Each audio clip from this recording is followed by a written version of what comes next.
Muy buenas tardes, queridos hermanos y hermanas, apreciadas visitas. Estoy muy contento de poder compartir con ustedes esta transmisión en vivo y en directo desde nuestros estudios en la ciudad de Fresno, California. El título de nuestro tema esta tarde es Cadena de Mando. Pero antes de entrar a nuestro estudio, queremos pedir la bendición del Señor. Así que les invito con reverencia a meditar sobre esta oración. Padre Celestial, gracias te damos una vez más por el privilegio de abrir con plena libertad tu santo libro. Pedimos la presencia de tu Santo Espíritu para que podamos comprender y no solo comprender, sino vivir de acuerdo a toda palabra que sale de la boca de Dios. Gracias por el privilegio de la oración. Sabemos que tú has respondido ya a esta oración, porque te lo pedimos en el nombre de Jesús. Amén. Hay un asunto que está muy claro en la Biblia, y es que el Espíritu Santo es una persona. Ahora, podemos saber en cuanto a los frutos del Espíritu, podemos saber en cuanto a los dones del Espíritu y la obra del Espíritu. Pero no nos es posible explicar la naturaleza del Espíritu Santo. Es una persona, pero no podemos definir su naturaleza. Quiero comenzar leyendo una cita un tanto extensa del libro Hechos de los Apóstoles, página 42 y la página 43, a donde Elena G. White explica los peligros de tratar de explicar la naturaleza del Espíritu Santo. Dice así: no es esencial para nosotros ser capaces de definir con precisión qué es el Espíritu Santo. Cristo nos dice que el Espíritu es el Consolador, el Espíritu de verdad, el cual procede del Padre. Se asevera claramente tocando al Espíritu Santo que en su obra de guiar a los hombres a toda verdad, no hablará de sí mismo. La naturaleza del Espíritu Santo es un misterio. Los hombres no pueden explicarla, porque el Señor no se la ha revelado. Los hombres que tienen conceptos caprichosos pueden reunir pasajes de las Escrituras y darles interpretación humana, pero la aceptación de esos conceptos no fortalecerá a la iglesia. En cuanto a estos misterios que son demasiado profundos para el entendimiento humano, el silencio es oro. El oficio del Espíritu Santo, es decir, su obra, se especifica claramente en las palabras de Cristo. Cuando Él viniere, redarguirá al mundo de pecado y de la justicia y de juicio. Es el Espíritu Santo el que convence de pecado. Si el pecador responde a la influencia vivificadora del Espíritu, será inducido a arrepentirse y a comprender la importancia de obedecer los requerimientos divinos. Así que explicar la naturaleza del Espíritu Santo, imposible. El silencio es elocuencia, pero la forma en que el Espíritu Santo obra está revelado en las Escrituras. Como mencioné al principio, el Espíritu Santo es una persona. En el libro El Evangelismo, página 446, Elena White escribió: hay tres personas vivientes en el trío celestial. En el nombre de estos tres grandes poderes, el Padre, el Hijo y el Espíritu Santo, son bautizados los que reciben a Cristo mediante la fe. Y esos poderes colaborarán con los súbditos obedientes del cielo en sus esfuerzos por vivir la nueva vida en Cristo. La razón por la cual nos resulta difícil pensar del Espíritu Santo como una persona es por los símbolos que la Biblia usa para ilustrar la obra del Espíritu Santo. Se le compara con una paloma, con lluvia, con aceite, con viento y con fuego. El Espíritu Santo no es esas cosas. Son símbolos que ilustran funciones de la obra del Espíritu Santo. A veces casi llegamos a pensar que el Espíritu Santo es una sustancia o una esencia que nos es infusa. Pero la Biblia nos dice que el Espíritu Santo es una persona que ama, razona, piensa, ayuda, guía, redarguye y enseña. Todas estas cosas son indicaciones de que el Espíritu Santo tiene personalidad. Quiero invitarles a ir en sus Biblias conmigo al Salmo 8 y los versículos 3 al 8. Salmo 8 y el versículo 3 al 8. Aquí encontramos una descripción de la posición y el territorio que Dios le dio originalmente a Adán, el padre de la raza humana. Dice allí el salmista: cuando veo tus cielos, obra de tus dedos, la luna y las estrellas que tú formaste, digo, ¿qué es el hombre para que tengas de él memoria, y el hijo del hombre para que lo visites?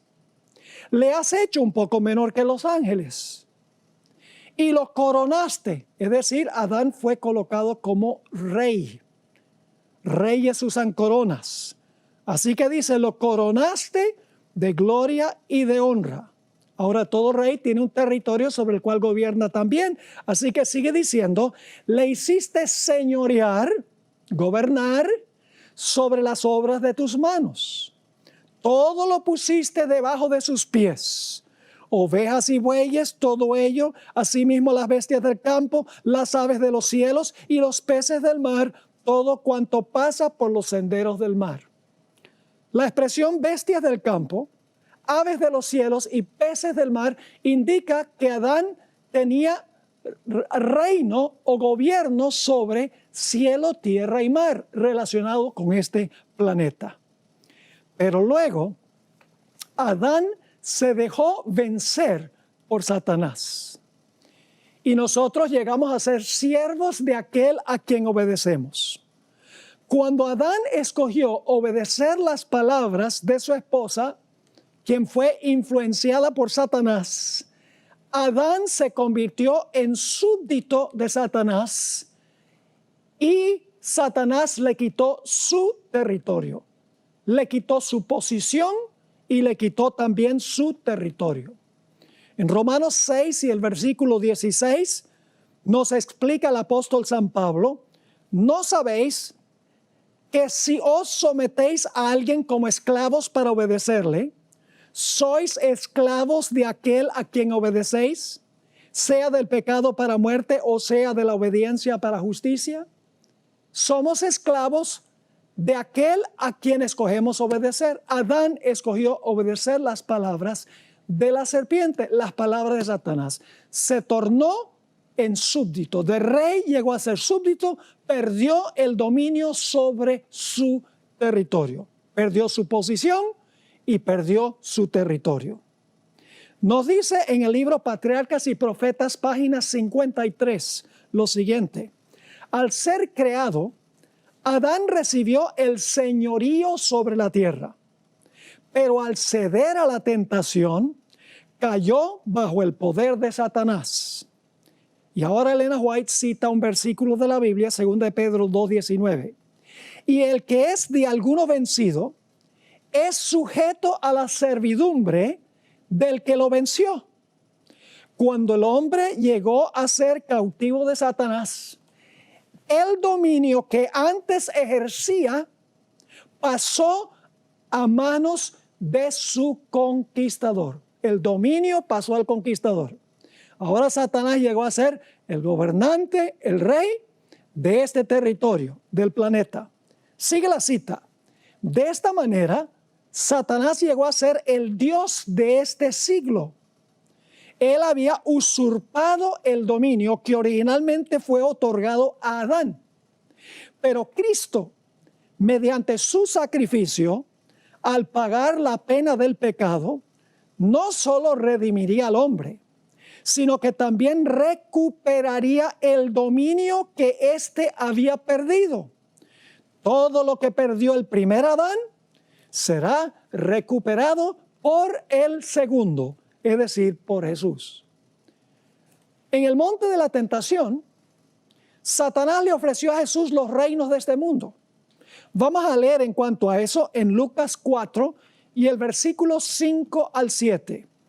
Lucas 4, 5 al 7. Y le llevó al diablo a un alto monte, y le mostró en un momento todos los reinos de la tierra. Y le dijo el diablo: a ti daré toda esta potestad, es decir, todo este poder, y la gloria de ellos, porque a mí ha sido entregada y a quien quiero la doy.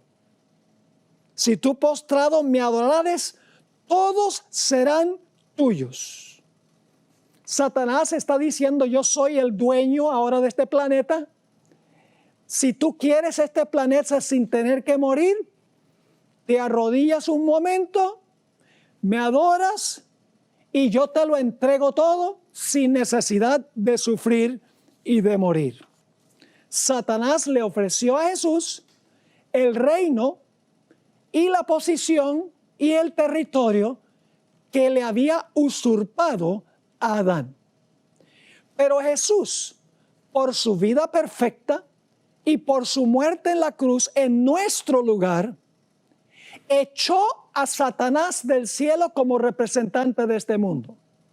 Cuando Cristo vivió una vida sin pecado, venciendo a Satanás, cuando Cristo cargó los pecados en la cruz y murió, Satanás perdió la posición como rey y perdió también este planeta como su territorio. Notemos Juan 12 y el versículo 31 al 33. Y yo sé que algunos están pensando: pero pastor, no pareciera que Jesús fuera el rey de este mundo y que este territorio fuera de él. Esperen, vamos a explicar eso. Juan 12, 31 al 33.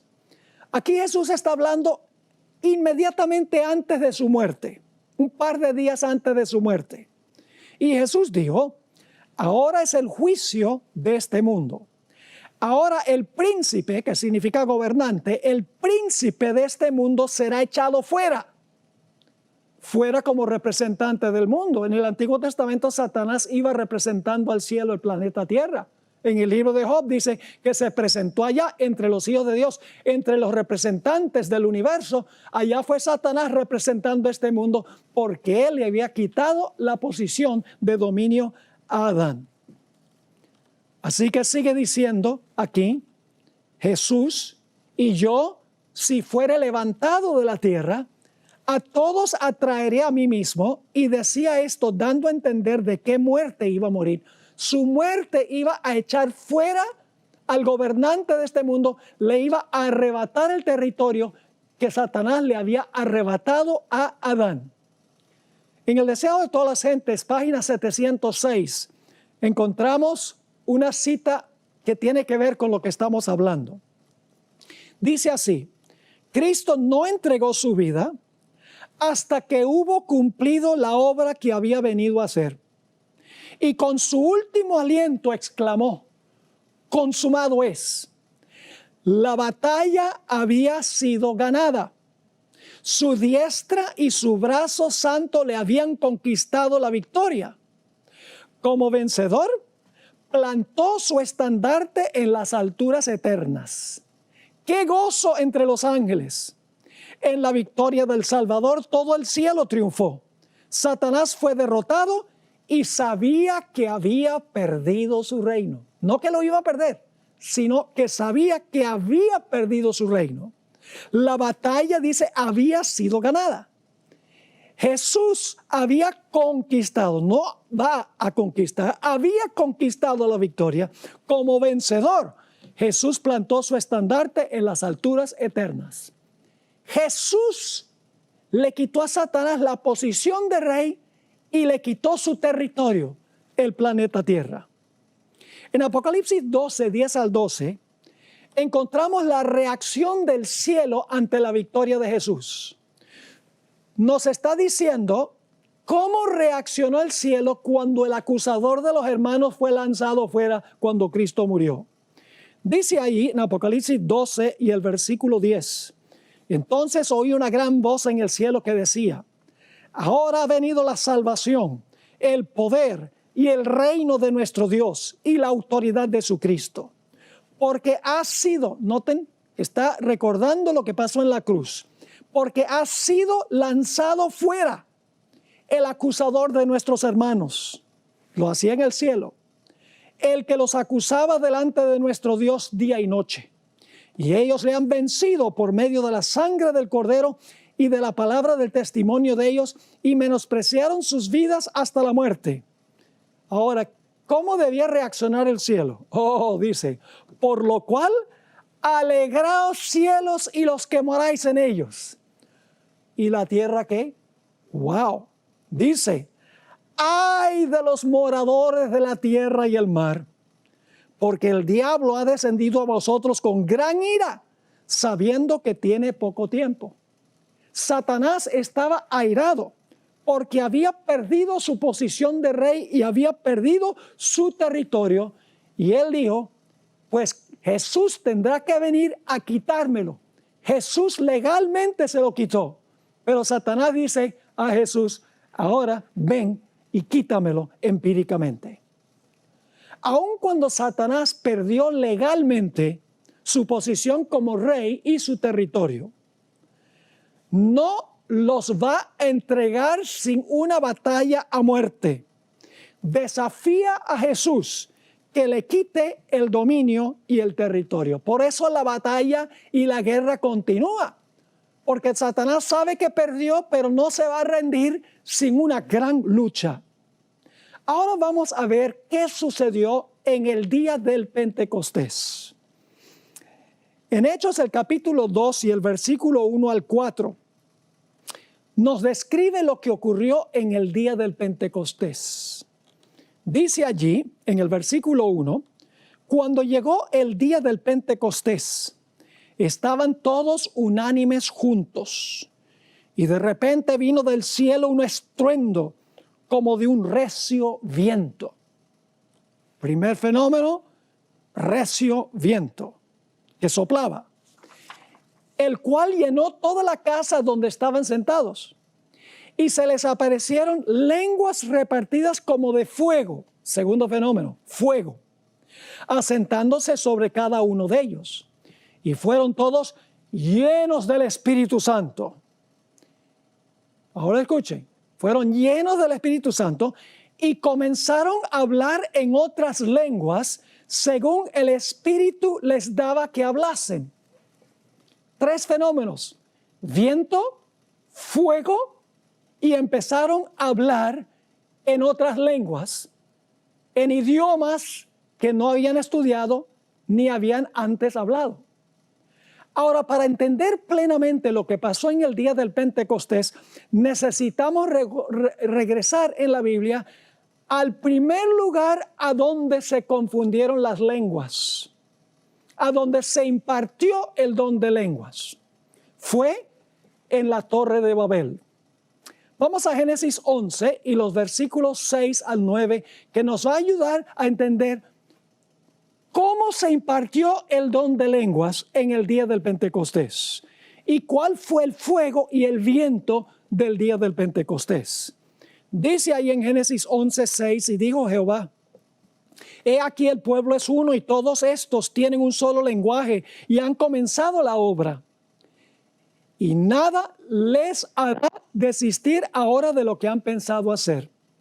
Ahora pues, descendamos y confundamos allí su lengua, para que ninguno entienda el habla de su compañero.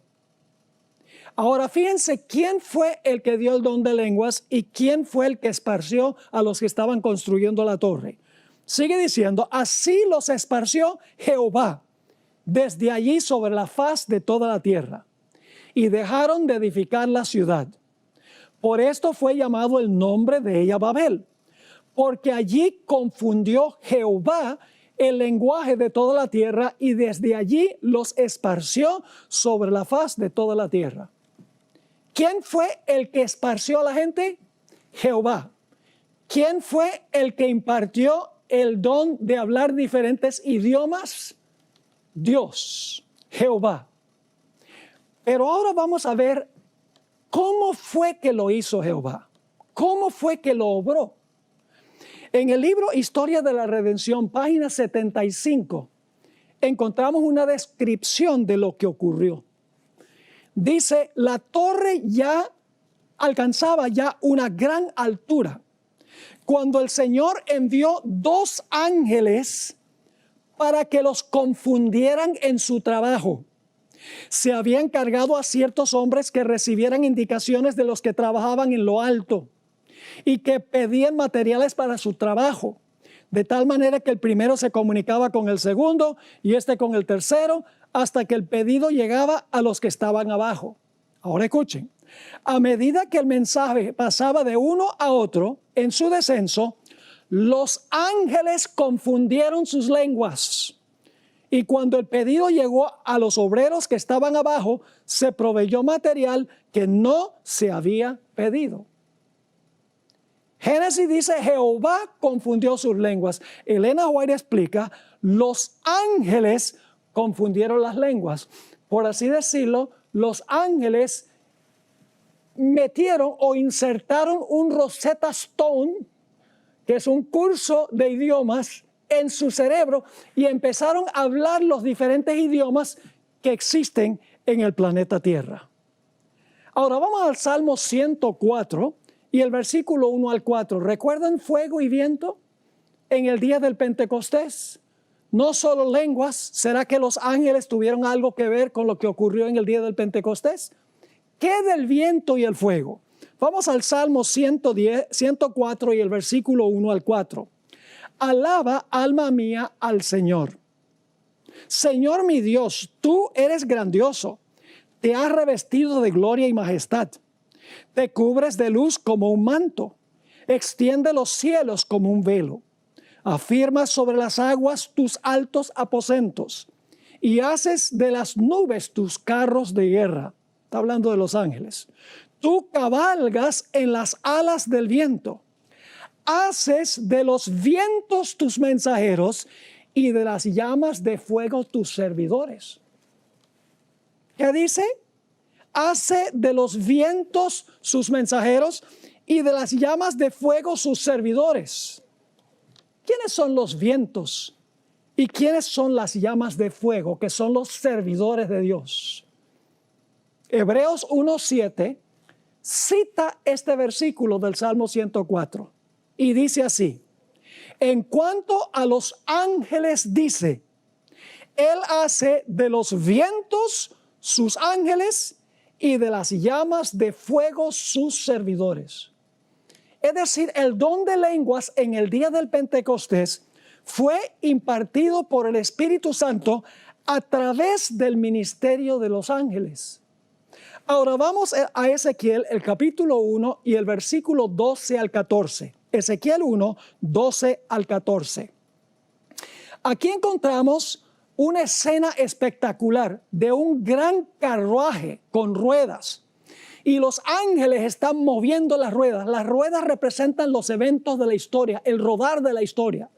Y los ángeles están haciendo rodar las ruedas.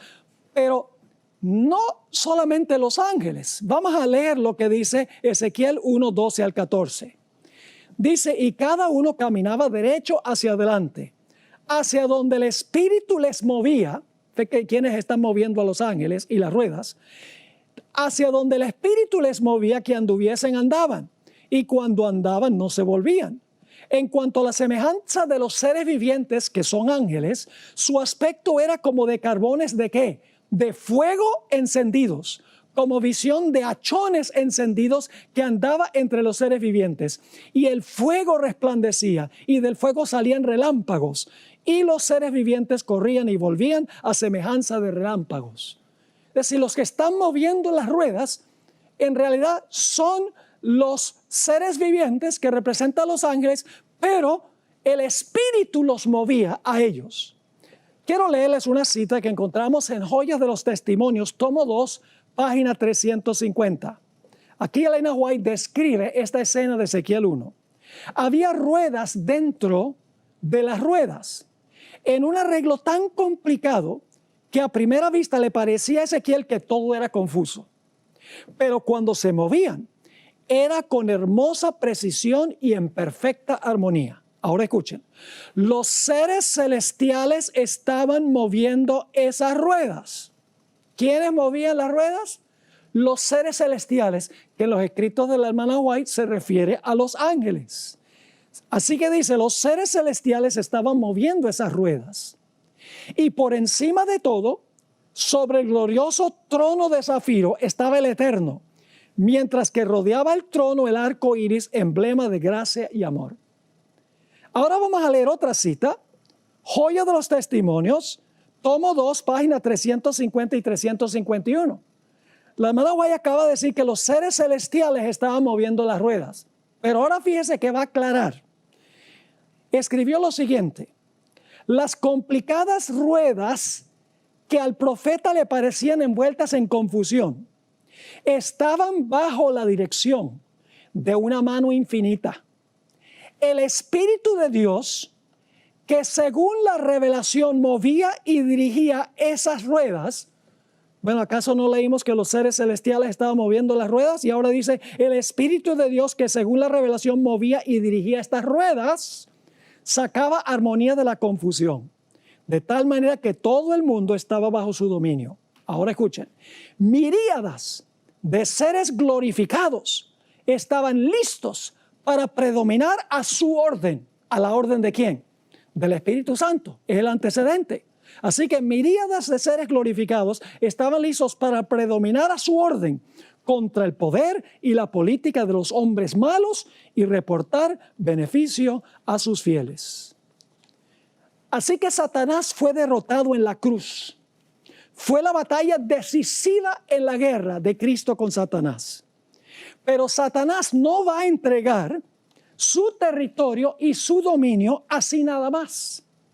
Él continuará luchando para retener cada centímetro de territorio y todos los súbditos que pueda retener.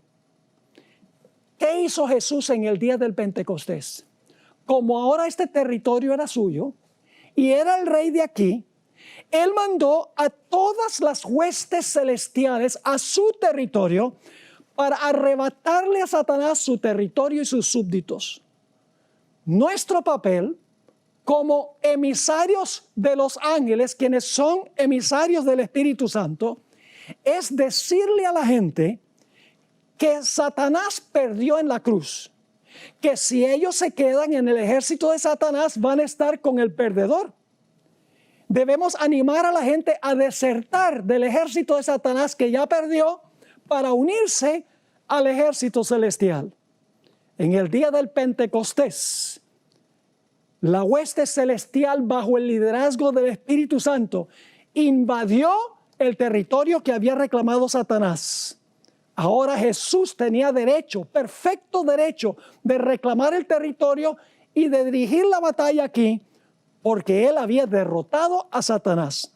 Pero repito, Satanás va a pelear para retener cada centímetro y cada persona. Eso es lo que estamos viendo en el mundo hoy, la desesperación de Satanás por retener lo que él sabe que legalmente perdió. La Biblia nos dice que Dios opera con una cadena de mando. Apocalipsis 1, 1 al 3 tiene la secuencia. Dice allí la revelación de Jesucristo que Dios le dio para manifestar a sus siervos las cosas que deben suceder pronto. Y la declaró enviándola por medio de su ángel a su siervo Juan. Juan a las 7 iglesias que están en Asia, gracia y paz a vosotros, del que es y que era y que ha de venir, y de los 7 espíritus que están delante de su trono. Ahora, si ustedes leen este pasaje, van a encontrar que Dios tiene una cadena de mando. Dios le entrega el mensaje a Jesús, el Padre se lo entrega a Jesús. Jesús se lo entrega al Espíritu Santo, porque luego dice, oíd lo que el Espíritu dice a las iglesias. Así que Jesús se lo entrega al Espíritu Santo. El Espíritu Santo le entrega el mensaje al ángel. El ángel le da el mensaje a Juan. Juan luego escribe el mensaje en un libro y lo manda a la iglesia con el fin de que la iglesia comparta lo que está en el libro. Pero desafortunadamente muchas veces la cadena de mando se rompe cuando llega a los seres humanos. Ahora permítanme leerles lo que dice Elena White sobre el papel de los ángeles en el día del Pentecostés. Es muy interesante esto. ¿Saben por qué Dios dio el don de lenguas? En el día del Pentecostés, Dios, el Espíritu Santo, a través de los ángeles, dio el don de lenguas, no para que la gente pudiera hablar un idioma que nadie entiende, ni siquiera Dios, o para que pudieran rodar en los pasillos de la iglesia, o pudieran dar saltos de alegría. No, no, no, no. El Espíritu Santo dio a través de los ángeles el don de lenguas porque los que estaban reunidos allí había gente de todas las naciones.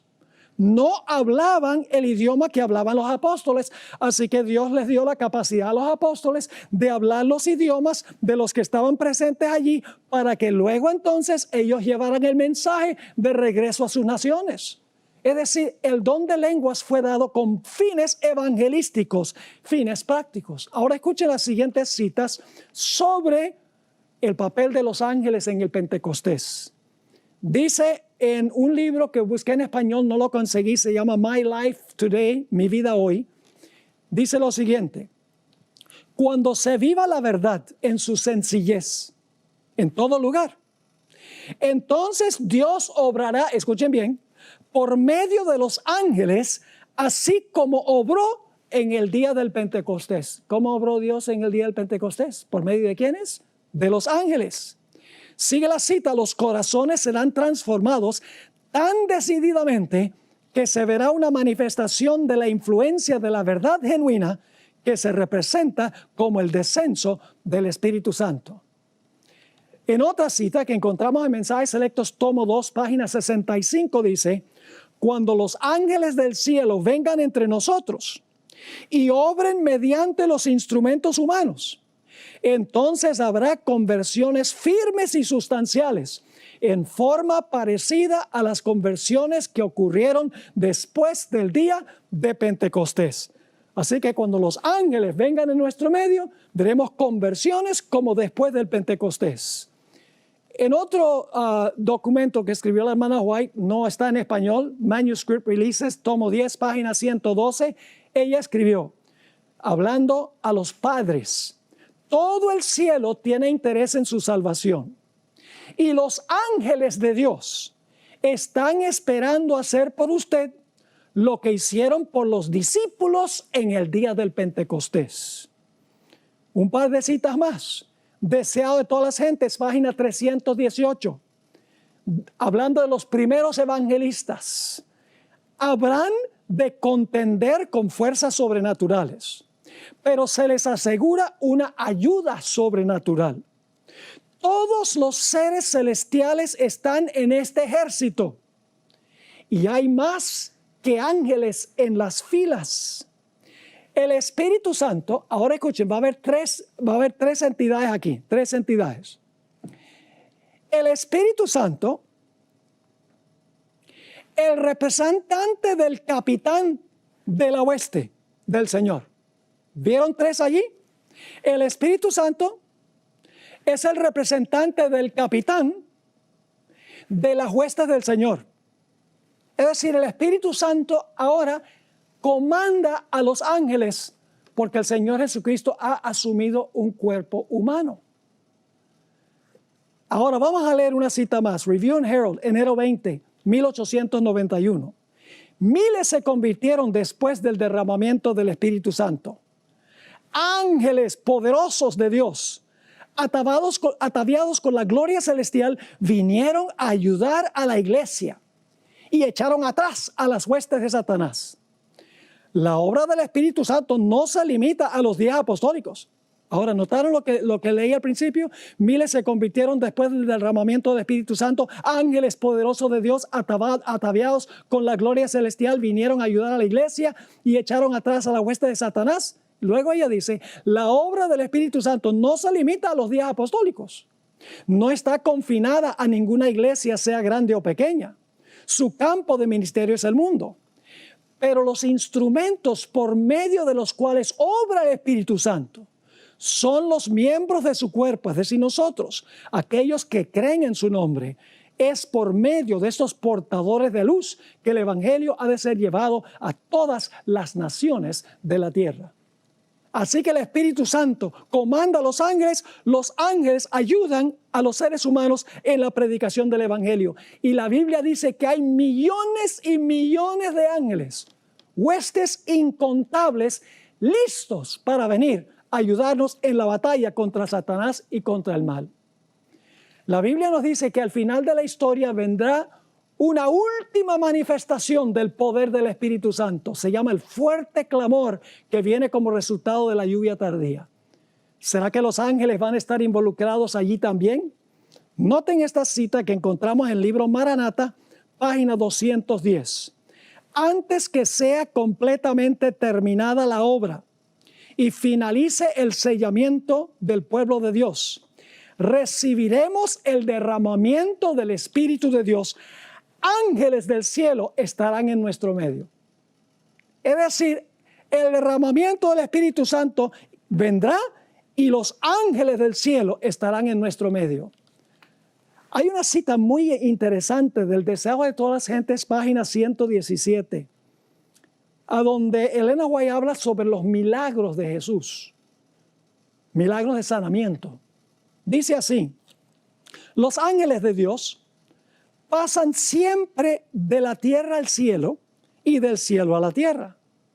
Los milagros de Cristo a favor de los afligidos y dolientes fueron realizados por el poder de Dios mediante el ministerio de los ángeles. Y es por medio de Cristo, por el ministerio de sus mensajeros celestiales, como nos llega toda bendición de Dios. Ahora, indudablemente todos han leído Apocalipsis 7, a donde hay 4 ángeles que están reteniendo los vientos. Pero ¿saben quién está reteniendo los vientos? Es el Espíritu Santo por medio de los ángeles. Voy a leerles esta cita que encontramos en el libro Testimonios para la Iglesia, tomo 6, página 408. El Espíritu de Dios, escuchen, que restringe ahora mismo, está siendo retirado del mundo. ¿Quién es el que restringe? El Espíritu de Dios, restringe. Sigue diciendo, los huracanes, las tormentas, las tempestades, los incendios y las inundaciones, los desastres por tierra y mar, siguen uno al otro en sucesión presurosa. La ciencia procura explicar la causa de todos estos fenómenos. Las señales que se acrecientan en nuestro alrededor, anunciando el pronto regreso del Hijo de Dios, se le atribuyen a toda causa menos la real. Dicen, no, el problema es el cambio climático. ¿Cuál fue el peor cambio climático de la historia? El diluvio. ¿Por qué vino el diluvio? ¿Porque se está usando mucho petróleo? ¿Porque tenía la gente prendido muchos aires acondicionados? No. La maldad del hombre era mucha en la tierra y todo designio del pensamiento del corazón de ellos era continuamente el mal. En los días de Elías, otro cambio climático, 3 años y medio sin llover. ¿Por qué razón? Por la pecaminosidad del pueblo. Sigue diciendo aquí. ¿Recuerdan que leí que el Espíritu de Dios restringe? Ahora fíjense lo que va a decir. Regreso un poquito a la cita. Los seres humanos no son capaces de discernir que los ángeles centinelas están restringiendo los 4 vientos. Entonces, ¿quién es el que retiene? ¿El Espíritu de Dios o los ángeles centinelas? El Espíritu de Dios a través de los ángeles centinelas. Así que dice, los seres humanos no son capaces de discernir que los ángeles centinelas están restringiendo los 4 vientos para que no soplen hasta que los siervos de Dios hayan sido sellados en sus frentes. Pero cuando Dios les diga a sus ángeles que suelten los vientos, habrá una escena de lucha que la pluma más fecunda no podría describir. Quiero leerles algunas citas más sobre la función de los ángeles y la relación con el Espíritu Santo. En una revista que se llama The Youth Instructor, el instructor de los jóvenes, julio 5, 1894, encontramos esta cita del Espíritu Profecía. Por medio del ministerio de los ángeles, el Espíritu Santo es capaz de obrar sobre la mente y el corazón del agente humano para atraerlo a Cristo. ¿Cómo es la cosa? Por medio del ministerio de los ángeles, el Espíritu Santo es capaz de obrar sobre la mente y el corazón del agente humano para traerlo a Cristo. Pero el Espíritu de Dios, y por ende significa a través de los ángeles, que acabamos de leer, pero el Espíritu de Dios no interfiere nunca con el libre albedrío del agente humano.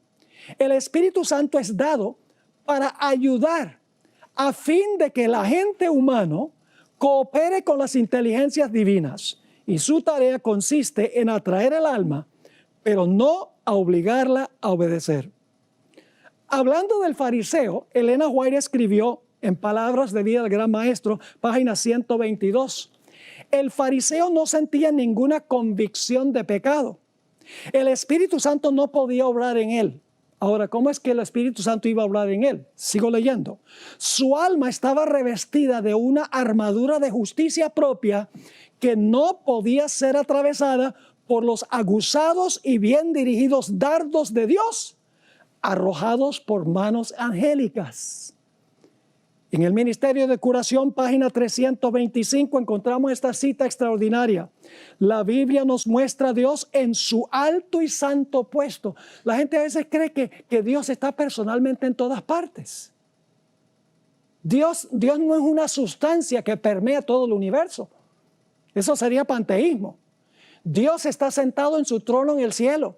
Por eso oramos, Padre nuestro que estás en el cielo. Pero Dios, a través de su omnisciencia, Él no tiene que estar físicamente presente en todas partes, porque a través de su omnisciencia Él conoce el fin desde el principio, conoce absolutamente todo lo que está pasando en todas partes. Dice la sierva del Señor, la Biblia nos muestra a Dios en su alto y santo puesto, no en estado de inacción, no en el silencio y la soledad, sino rodeado de millares y millones de seres santos, siempre a la espera de sus órdenes. Por medio de estos mensajeros, permanece Dios en comunicación activa con todas las partes de su dominio. Por medio de su Espíritu está presente en todas partes. Mediante su Espíritu y sus ángeles, atiende y cuida a los hijos de los hombres. Por encima de las confusiones de la tierra, el Dios está en su trono, todas las cosas están abiertas a su divina mirada y desde su grande y serena eternidad ordena lo que su providencia considera mejor. Ahora quiero compartir algo muy interesante que descubrí hace algunos años. Muchas acciones que en el Antiguo Testamento se le atribuyen a Dios, en realidad Dios no las hizo personal y directamente, las hizo a través de los ángeles. En repetidas ocasiones, Dios les delegó la responsabilidad de hacer a la hueste angélica. Ni la Biblia ni el Espíritu Profecía enseñan de que Dios está personalmente presente en todas partes. Y algunos pueden decir, pastor, eso es herejía. Pero tengo mucha documentación que ilustra eso. Dios está sentado en el cielo en su trono. Jesús intercede ante el Padre en el cielo. Ahora, déjenme compartir con ustedes algunas cosas interesantes. En Génesis 4 y el versículo 6 y 7, le habla Jehová Dios a Caín. Dice allí, en el versículo 6, entonces Jehová dijo a Caín, ¿por qué te has ensañado y por qué ha decaído tu semblante? Si bien hicieres, no serás enaltecido. Y si no hicieres bien, el pecado está a la puerta. Con todo esto, a ti será su deseo y tú te enseñorearás de él. Así que dice que Jehová habló estas palabras a Caín. Pero fíjense lo que dice el Espíritu Profecía. Historia de la Redención, página 55. Dios estuvo dispuesto de condescender enviando un ángel para que conversara con él. El ángel le preguntó por qué estaba enojado y le informó que si obraba bien y seguía las indicaciones que Dios le había dado, el Señor lo aceptaría y apreciaría su ofrenda. Así que la Biblia dice, Jehová Dios le habló esas palabras, pero Elena White explica que el ángel trajo el mensaje de Dios a Caín. Hablemos un momento de la traslación de Enoc al cielo sin ver la muerte. En Génesis 5:24 y Hebreos 11 y el versículo 5 dice que Dios fue el que se lo llevó. Dice en Génesis 5:24, caminó pues Enoc con Dios y desapareció porque le llevó Dios. Y en Hebreos 11:5 dice, por la fe Enoc fue traspuesto para no ver muerte y no fue hallado porque lo traspuso Dios. Y antes que fuese traspuesto tuvo testimonio de haber agradado a Dios. Elena White en el libro Espíritu y Profecía, tomo 1, página 63, escribió, Dios no iba a permitir que Enoc muriera como los demás hombres, sino que envió a sus ángeles para que lo llevaran al cielo sin experimentar la muerte. Dios lo llevó por medio de los ángeles. ¿Qué diríamos de las ruedas de los egipcios? ¿Recuerdan que cuando los egipcios entraron al mar se le cayeron las ruedas a las carretas? ¿Recuerdan eso? Según la Biblia, ¿quién fue el que le quitó las ruedas a las carrozas de los egipcios? Dice en Éxodo 14, 24 y 25, aconteció a la vigilia de la mañana que Jehová miró el campamento de los egipcios. ¿Quién miró el campamento? Jehová. Jehová miró el campamento de los egipcios desde la columna de fuego y nube y trastornó el campamento de los egipcios y quitó las ruedas de sus carros. Es Jehová el que lo está haciendo. Y los trastornó gravemente. Entonces los egipcios dijeron, huyamos de delante de Israel, porque Jehová pelea por ellos contra los egipcios. Lo que no sabían los egipcios era que los ángeles estaban quitando las ruedas, mandados por Jehová. Dice en Historia de la Redención, página 128, los egipcios se aventuraron a entrar en el camino que Dios había preparado para su pueblo y los ángeles de Dios se infiltraron en medio de su ejército y sacaron las ruedas de los carros. ¿Qué diríamos de los muros de Jericó? ¿Quién derribó los muros de Jericó? Bueno, la Biblia dice que Jehová fue. Josué 6 y el versículo 16 dice, y cuando los sacerdotes tocaron las bocinas la séptima vez, Josué dijo al pueblo, gritad, porque Jehová os ha entregado la ciudad. En Evento de los Últimos Días, página 244, encontramos la explicación. Los juicios de Dios fueron suscitados contra Jericó. Eran un baluarte, pero el mismo capitán de la hueste del Señor vino del cielo para conducir a los ejércitos del cielo en un ataque contra la ciudad. Ángeles de Dios asieron los masivos muros y los derribaron. Los ángeles agarraron los muros y los tumbaron. Un ejemplo más de muchísimos que tengo del Antiguo Testamento. Solamente le estoy dando algunos ejemplos para que entendamos cómo es que Dios opera el universo. Que nosotros en este mundo no tenemos que estar preocupados, ay, de que estamos solos, ¿será que Dios está conmigo? Hay millones y millones de ángeles que están esperando ayudarnos en la obra de la evangelización, para abrir mentes y abrir corazones, para meter en nuestra mente pensamientos sobre qué hablar y cuándo hablar. En Deuteronomio 34:6 dice que Dios enterró a Moisés. Dice allí, murió allí Moisés, siervo de Jehová, en la tierra de Moab, conforme al dicho de Jehová, y lo enterró.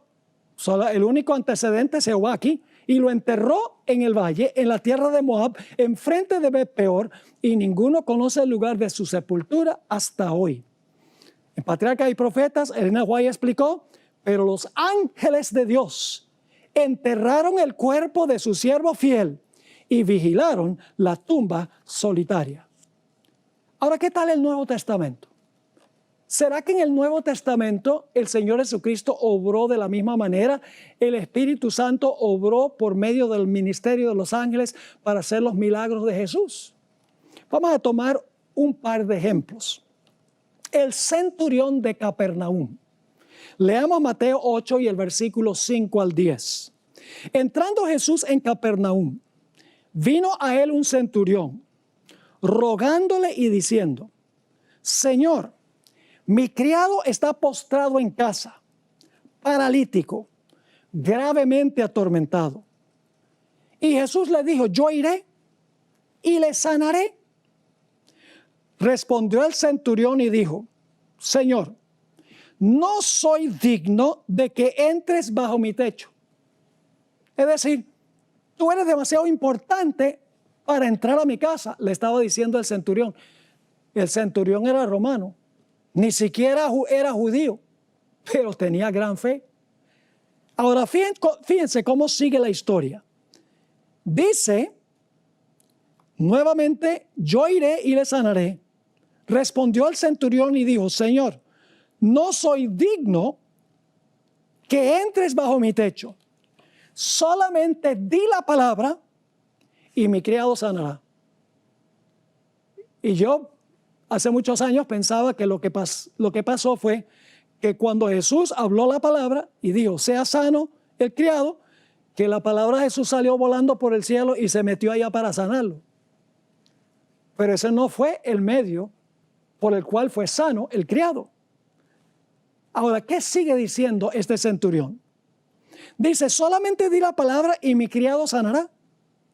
Porque también yo soy hombre bajo autoridad. Él entendió, el centurión, el pagano entendió esto. ¿Cómo es que Dios hace las cosas? Porque también yo soy hombre bajo autoridad. Y tengo bajo mis órdenes soldados. Y digo a este: ve y va. Y al otro: ven y viene. Y a mi siervo: haz esto, y lo hace. Al oírlo, Jesús se maravilló y dijo a los que le seguían: de cierto os digo que ni aún en Israel he hallado tanta fe.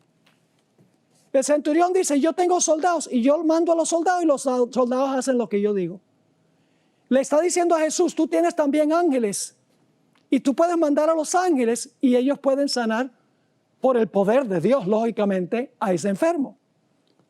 Quiero leerles la cita a donde Elena White explica cómo funcionó esto. El deseo de todas las gentes, página 283. Aquí la hermana White está citando lo que estaba diciendo el centurión, lo que quería decir el centurión. Como represento el poder de Roma, dice el centurión, y mis soldados reconocen mi autoridad como suprema. Así tú representas el poder del Dios infinito y todas las cosas las cosas creadas obedecen tu palabra. Puedes llamar a tus mensajeros celestiales y ellos impartirán virtud sanadora. Pronuncia tan solo la palabra y mi siervo sanará. En otra ocasión, cuando el Señor Jesucristo sanó al hijo del noble de Capernaum, interesante cómo la hermana White describe cómo es que fue este muchacho sano que estaba gravemente enfermo. En el libro Espíritu y Profecía, tomo 2, página 155, dice: en vez de ir a Capernaum, Jesús, por un rayo de telegrafía divina, los rayos representan ángeles según Ezequiel 1, por un rayo de telegrafía divina, envía el mensaje de sanidad a la cama del hijo sufriente. Interesante cita. Y hay otra cita donde se encuentra en Youth Instructor, diciembre 4, 1902. El poder de las palabras del Redentor fulgura como un relámpago de Caná a Capernaum y el hijo es sanado. ¿Recuerdan ustedes cuando el Señor Jesucristo llegó a la tumba de Lázaro? Lázaro había estado muerto por 4 días. Y el Señor Jesucristo le dijo a los que estaban presentes: quiten la piedra. Yo pregunto, ¿creen ustedes que Jesús podría haberle mandado a la piedra que se quitara sin intervención de manos humanas? Claro que lo podría haber hecho. Pero ¿cómo hubiera ocurrido? ¿Será que la piedra tiene oídos? Que cuando Jesús dice, si Jesús hubiera dicho: muévete piedra, la piedra oye, entonces la piedra se mueve. ¿Esa hubiera sido la forma en que la piedra se hubiera movido? No. Nota lo que dice el Espíritu de Profecía. En el Deseo de todas las gentes, página 492. Deseo de todas las gentes, página 492. Cristo podría haber ordenado a la piedra que se removiera y habría obedecido a su voz. Ahora, si paramos allí y no leemos el resto de la cita, podríamos decir, la piedra oyó a Jesús y la piedra se movió. Pero la piedra es inánime, la piedra no oye. Tenemos que leer el resto de la cita. Así que dice, Cristo podría haber ordenado a la piedra que se removiera y habría obedecido su voz. Ahora noten, podría haber ordenado a los ángeles que estaban a su lado que la sacasen. A su orden, manos invisibles habrían removido la piedra, pero había de ser sacada por manos humanas.